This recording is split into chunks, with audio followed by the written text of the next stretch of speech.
Magandang hapon po. Si-share na lang po yung experience ko. Maraming salamat po sa ating Panginoon na hindi niya pinapabayaan yung magulang ko kahit mag-isa lang po siya dito.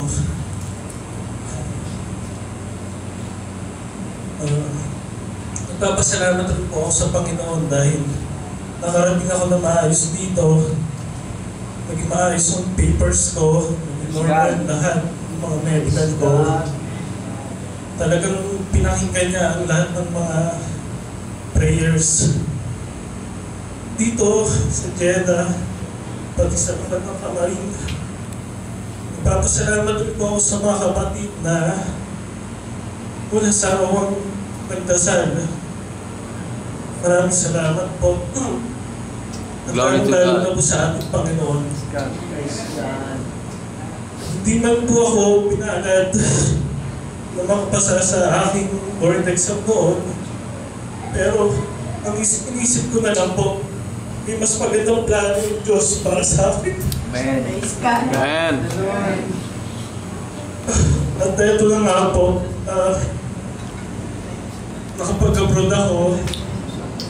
Nagpapasalamat po ako sa Panginoon. Kahit pa paano, hindi na kami pinapabayaan. Amen. Nagpapasalamat po ako sa mother ko na hindi nagsasawang magpaalala. At akayin kami sa mga tamang gawain para sa Panginoon.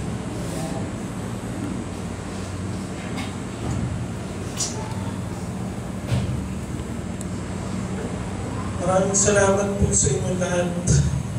Lalong-lalo na po sa aking Panginoon. Purihin po natin.